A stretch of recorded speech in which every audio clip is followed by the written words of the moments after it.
تمام تعریفیں اس رب کائنات کے لیے ہیں جس نے اس کارخانہ عالم کے کسی بھی ذرے کو بے مقصد پیدا نہیں فرمایا۔ وہ ایسا زبردست ہے، کوئی شے اس سے علم اور ارادے سے چھپ نہیں سکتی، نہ کوئی اس سے بچ سکتا ہے۔ وہ کسی کا محتاج نہیں اور ساری کائنات اس کی محتاج ہے۔ الحمد للہ الذی علمنا ما لم نکن نعلم، والصلاة والسلام على سید الخلق محمد وعلى آلہ وصحبہ وسلم، اما بعد۔ ناظرین محترم، یہ مقصد تخلیق کائنات کے عنوان سے ہمارا سفر جاری ہے، جس میں ہم اس بات کی کھوج لگانے نکلے ہیں کہ اللہ رب العزت نے اس وسیع و عریض کائنات کو کس مقصد کے لیے پیدا فرمایا۔ اتنی بڑی کائنات اور اس میں اللہ رب العزت کی بے شمار مخلوقات، یہ یقیناً اللہ تبارک و تعالیٰ نے کسی مقصد کے لیے پیدا فرمایا ہے، اور ان مخلوقات میں سے کائنات کی تخلیق کے بعد رب العزت نے جو مخلوق پیدا کی اور جس کا قرآن و حدیث میں کثرت سے ذکر ملتا ہے، وہ ملائکہ یعنی فرشتے ہیں۔ تو فرشتوں کے بارے میں ہماری گفتگو جاری تھی، اور ہم نے آپ کو بتایا تھا کہ اللہ رب العزت نے بے شمار فرشتے بہت سے کاموں کے لیے پیدا فرمائے ہیں، لیکن آج میں آپ کو دو ایسے اقسام کے فرشتوں کے بارے میں بتانا چاہتا ہوں کہ جو بہت ہی پر اسرار ہیں اور ان کے فائز ہونے کے مقام بہت ہی عظیم الشان ہے۔ ان میں سے پہلے فرشتے تو وہ ہیں جو اللہ رب العزت کے عرش کو اٹھاتے ہیں۔ سورۃ الحاقہ میں اللہ رب العزت کا ارشاد ہے، آیت نمبر 17، وَالْمَلَكُ عَلَىٰ أَرْجَائِهَا وَيَحْمِلُ عَرْشَ رَبِّكَ فَوْقَهُمْ يَوْمَئِذٍ ثَمَانِيَةٌ۔ دراصل یہ قیامت کے دن کے جو واقعات ہوں گے اس کو اللہ رب العزت بیان فرما رہے ہیں کہ اس دن جب سور پھونکا جائے گا اور قیامت برپا ہوگی، تو اللہ رب العزت کے عرش کو جن فرشتوں نے اٹھایا ہوگا وہ 8 ہوں گے۔ تو گویا عرش کو اٹھانے والے فرشتے، یہ ان کی تعداد کل 8 ہیں، اور دوسرے فرشتے جو عرش اٹھانے والے فرشتوں کے ارد گرد موجود رہتے ہیں۔ تو سورہ غافر میں بھی ان فرشتوں کا ذکر موجود ہے۔ اللہ تبارک و تعالیٰ کا ارشاد ہے، آیت نمبر 7، الذین یحملون العرش ومن حولہ یسبحون بحمد ربہم ویؤمنون بہ ویستغفرون للذین آمنوا ربنا وسعت كل شيء رحمة وعلما فاغفر للذین تابوا واتبعوا سبیلک وقہم عذاب الجحیم،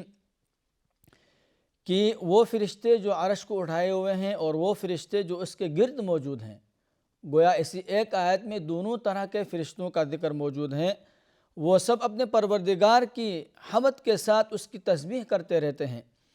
اور اس پر ایمان رکھتے ہیں، اور جو لوگ ایمان لے آئے ہیں یعنی کہ مسلمان ہیں، ان کے لیے مغفرت کی دعا کرتے رہتے ہیں کہ اے ہمارے پروردگار، تیری رحمت اور علم ہر چیز پر حاوی ہے،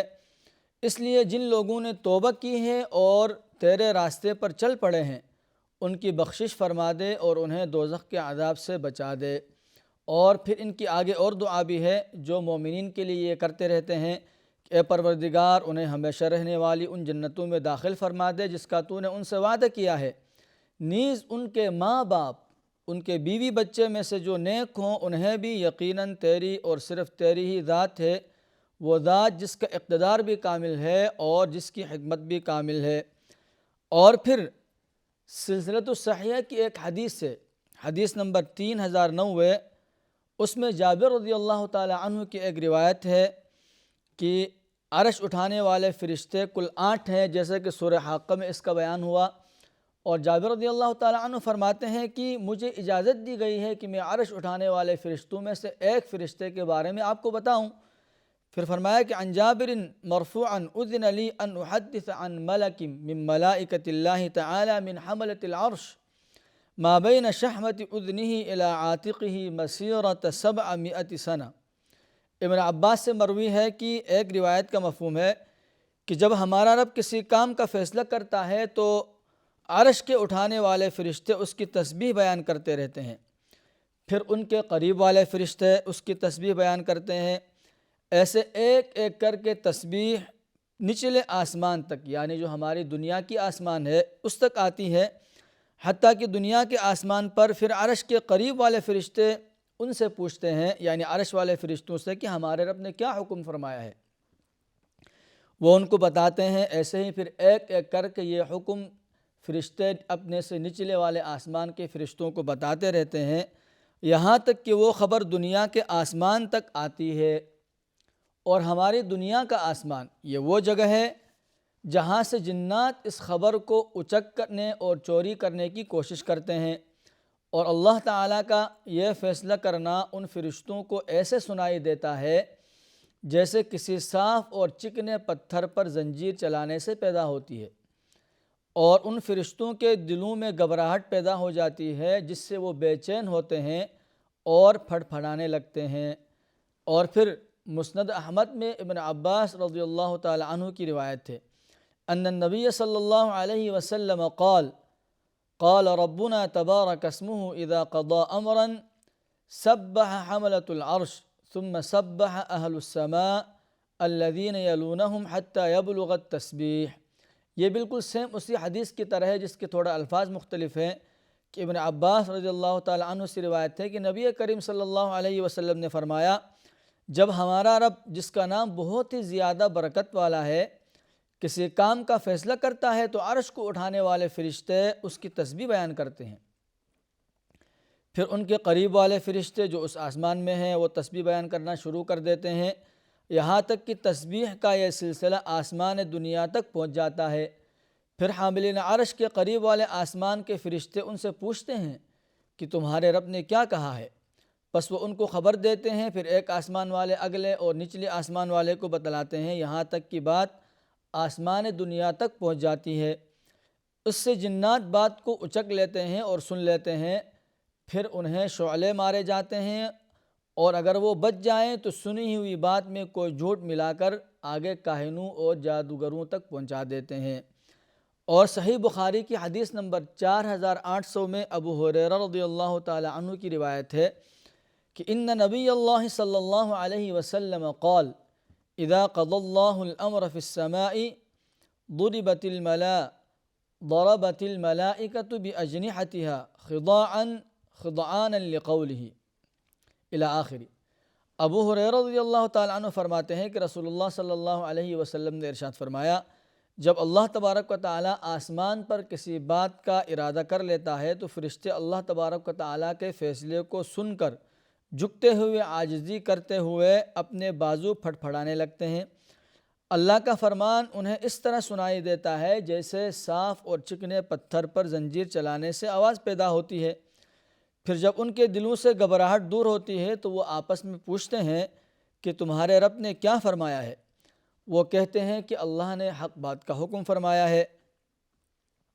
اور وہ بہت اونچا ہے، سب سے بڑا ہے۔ پھر یہیں ان کی گفتگو چوری چھپے سننے والے شیاطین سن کر بھاگتے ہیں۔ شیطان آسمان کے نیچے یوں اوپر نیچے پھرتے ہیں، پھر وہ شیاطین کو ایک کلمہ سن لیتے ہیں اور اپنے نیچے والے کو بتاتے ہیں، اور اس طرح وہ کلمہ ساحر یا کاہن یا جادوگر تک پہنچ جاتا ہے۔ کبھی تو ایسا ہوتا ہے کہ اس سے پہلے کہ وہ کلمہ اپنے سے نیچے والے کو بتلائے آگ کا گولا شہاب ثاقب انہیں آ دبوچتا ہے، اور کبھی ایسا ہوتا ہے کہ جب بتا لیتے ہیں تو آگ کا انگارہ ان پر پڑتا ہے۔ اس کے بعد کاہن اس میں 100 جھوٹ ملاتے ہیں اور لوگوں کو بیان کرتے ہیں، پھر کہا جاتا ہے کہ کیا اسی طرح سے ہم سے فلاں دن کاہن نے نہیں کہا تھا؟ یعنی 100 باتوں میں سے جب ایک بات بھی سچ نکلتی ہے تو لوگ کاہن اور جادوگروں کا اعتبار کرنے لگتے ہیں، اور پھر اسی ایک کلمہ کی وجہ سے جو آسمان پر شیاطین نے سنا تھا، کاہنوں اور ساحروں کی باتوں کو لوگ سچا ماننے لگتے ہیں۔ اور پھر عرش کو اٹھانے والوں کے آس پاس کون سے فرشتے ہیں جو عرش اٹھانے والے فرشتوں کے پاس رہتے ہیں؟ اس کا ذکر مجھے قرآن پاک میں 4 مختلف مقامات پر ملا جہاں ان کو مقربون کا نام دیا گیا ہے، یعنی قریب رہنے والے مقرب فرشتے۔ اب میں آپ کو ان 4 صورتوں کو ایک ایک کر کے بیان کرنا چاہتا ہوں۔ سورہ مطففین آیت نمبر 20 اور 21 میں رب تعالیٰ کا ارشاد ہے، کتاب مرقوم یشہدہ المقربون، کہ نیک لوگوں کا نام اعمال علیین میں ہے، اور تمہیں کیا معلوم کہ علیین کیا چیز ہے؟ وہ ایک لکھی ہوئی کتاب ہے جسے مقرب فرشتے دیکھتے ہیں۔ اور پھر سورۃ النساء آیت نمبر 172، لن يستنكف المسيح ان يكون عبدا لله ولا الملائكة المقربون ومن يستنكف عن عبادته ويستكبر فسيحشرهم إليه جميعا، کہ مسیح کبھی اس بات کا عار نہیں سمجھ سکتے کہ وہ اللہ کے بندے ہوں اور نہ مقرب فرشتے اس میں کوئی عار سمجھتے ہیں، اور جو شخص اپنے پروردگار کی بندگی میں عار سمجھے اور تکبر کا مظاہرہ کرے تو اللہ ان سب کو اپنے پاس جمع کر لے گا۔ اور اس کے بعد سورہ غافر کی آیت نمبر 7 جو میں نے ابھی کچھ دیر پہلے تلاوت کی، الذین یحملون العرش ومن حولہ یسبحون بحمد ربہم، کہ عرش اور اس کے آس پاس کے فرشتے اپنے رب کی تسبیح بیان کرتے رہتے ہیں۔ اور پھر سورہ حامیم السجدہ جس کی آیت نمبر 38 اللہ رب العزت کا ارشاد ہے، فَإِذَا اسْتَكْبَرُوا فَالَّذِينَ عِنْدَ رَبِّكَ يُسَبِّحُونَ لَهُ بِاللَّيْلِ وَالنَّهَارِ وَهُمْ لَا يَسْأَمُونَ۔ پھر اگر یہ کافر تکبر سے کام لیں تو کرتے رہیں، کیونکہ جو فرشتے تمہارے رب کے پاس ہیں وہ دن رات اس کی تسبیح بیان کرتے ہیں اور کبھی بھی نہیں اکتاتے۔ چنانچہ اس حامیم السجدہ کے مطابق مقربون عرش اٹھانے والوں سے مختلف فرشتے ہیں جو ہمیشہ رب تعالیٰ کی تسبیح سبحان اللہ کی تسبیح بیان کرتے رہتے ہیں، اور سورۃ المطففین کے مطابق یہی وہ مقرب فرشتے ہیں جو عرش کے نزدیک موجود علیون کو دیکھتے ہیں، جس کا مطلب بلندیوں کی بھی بلندیاں، اور جو کہ ایک لکھی ہوئی کتاب ہے جس میں نیک لوگوں کے نامہ اعمال اور روحیں محفوظ کیے جاتے ہیں، اور مقربون ہمیشہ اس کے پاس رہتے ہیں۔ یہی مقربون ہیں جن کے متعلق خواجہ میر درد کا وہ مشہور شعر کہ درد دل کے واسطے پیدا کیا انسان کو، درد دل کے واسطے پیدا کیا انسان کو، ورنہ طاعت کے لیے کچھ کم نہ تھے کرو بیان۔ مقربون یا کرو بیان، اس شعر میں جو کرو بیان ہے وہ دراصل مقربون ہے کہ حمد بیان کرنے والے فرشتے۔ اور حیرت کی بات یہ ہے کہ 3500 سال پہلے آشوری لٹریچر میں بھی مجھے ایک لفظ ملا تھا، اس کا معنی بھی حمد بیان کرنے کے تھے، اور ان مقربون یا کرو بیان سے متعلق بہت زیادہ تفصیل ایک 13ویں صدی میں لکھی جانے والی کتاب العجائب و غرائب الموجودات کے اندر موجود ہے۔ اور پھر 7ویں آسمان غریبہ سے لے کر عرش تک، ان دونوں کے درمیان عرش کے اٹھانے والے فرشتوں اسرافیل اور مقربون کے علاوہ اور کون کون سے فرشتے ہیں، یہ ہمارے علم سے باہر کی باتیں ہیں، اور اس سے آگے کیا ہے کوئی نہیں جانتا۔ جیسے سورہ طٰہٰ کی آیت نمبر 110 کی تفسیر ابن کثیر میں ہے کہ اللہ تبارک و تعالیٰ نے یہ قرآن نازل کیا، اس میں ان چیزوں کا علم ہے جس سے اللہ نے اپنے بندوں کو مطلع کرنا چاہا اور مطلع کر دیا، یعنی نشانیاں، ہدایات، اللہ کی رضامندی اور اس کی ناراضگی والی چیزیں، اور اللہ تبارک و تعالیٰ کا ذکر اور اس کی تسبیح، احکامات، ماضی اور مستقبل کی خبریں، اور ان سب کے علاوہ بھی اللہ کی وہ مقدس صفات جن کو یا تو کوئی نبی جانتا ہے اور یا پھر اللہ تبارک و تعالیٰ، اور اس کے علاوہ جو کچھ اللہ نے بیان نہیں کیا، جس کا علم اللہ نے کسی کو نہیں دیا، تو وہ اللہ تبارک و تعالیٰ کے علاوہ اور کوئی بھی نہیں جانتا ہے۔ اور جیسے کہ یعلم ما بین ایدیہم وما خلفہم ولا یحیطون بہ علما، اس آیت کے اندر اللہ تبارک و تعالیٰ کا ارشاد ہے کہ جو کچھ ان کے آگے پیچھے ہے اسے اللہ ہی جانتا ہے، مخلوق کا علم اس پر حاوی نہیں ہو سکتا۔ اور اب فرشتوں کی حقیقت اور ان کی اصلی شکل و صورت کے بارے میں ہم بات کریں گے کہ فرشتے حقیقت میں دکھتے کیسے ہیں۔ سچ کہوں تو شاید ہم انسان اس کے لیے تیار نہیں کہ ہم کسی فرشتے کو دیکھ سکیں۔ انسان کا دماغ شاید اسے قبول نہ کرے، اسے شاید سمجھ نہ پائے، وہ خوفزدہ ہو جائے، گھبرا جائے۔ فرشتے رب ذوالجلال کی طاقتور ترین مخلوقات میں سے ایک مخلوق ہے جسے سائنس کبھی بھی نہیں سمجھ سکتی، اور نہ کہ سائنس ہمیں اسے سمجھا سکتی ہے۔ اور اسی لیے فرشتوں پر مبنی ان سارے حلقوں میں پورے کے پورے حلقات میں ہم نے سائنس کے حوالے بالکل بھی نہیں دیے، بلکہ ہم نے قرآن و حدیث سے آپ کو بتایا۔ لیکن جاتے جاتے میں آپ کو ایک سائنٹیفک نقطہ نظر ضرور دینا چاہتا ہوں کہ 1964 میں ایک رشین سائنسدان، اس نے ایک کانفرنس میں ایک بات کہی تھی۔ اس سائنسدان کا نام نیکولائے کرداشف، اور اس نے ایک بڑا دلچسپ پیمانہ پیش کیا تھا، ایک تھیوری پیش کی تھی اور کہا تھا کہ انسان کی اہلیت، اگر انسان کائنات کے اندر انسان کے مقابلے میں کوئی اور مخلوق بھی موجود ہو تو اس کی قابلیت کا پیمانہ کیا ہوگا، یعنی انسان کی قابلیت اور اس دوسری مخلوق کی قابلیت، اور اسے کرداشف اسکلز کہتے ہیں۔ اور اس پیمانے کے مطابق اگر کائنات میں انسان کے علاوہ بھی کوئی مخلوق موجود ہے تو کامن سینس کی بات ہے کہ یا تو وہ مخلوق انسان سے کم ایڈوانسڈ ہوگی یا بالکل بیسک قسم کی زندگی، بالکل ابتدائی قسم کی زندگی گزار رہی ہوگی، اور انسان سے اگر زیادہ ایڈوانس ہوگی تو وہ مخلوق انسان سے زیادہ کتنی ایڈوانس ہوگی، تو وہ نیکولائے کرداشف کے حساب سے اس نے 3 اقسام بیان کیے کہ پہلی قسم کہ وہ ایسے سیارے کی کہ وہ مخلوق جس بھی سیارے میں رہتی ہے، جیسا ہم انسان اس دنیا میں رہتے ہیں، زمین میں رہتے ہیں، تو وہ مخلوق اپنے سیارے کی ساری انرجی کا استعمال کرنا جانتی ہوگی یا نہیں جانتی ہوگی۔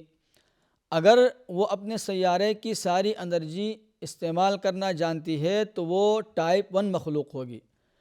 اور اس پیمانے کے مطابق انسان ٹائپ 1 مخلوق بھی نہیں ہے، کیونکہ ابھی تک ہم اپنی زمین کی ساری انرجی استعمال کرنے سے صدیوں دور ہیں۔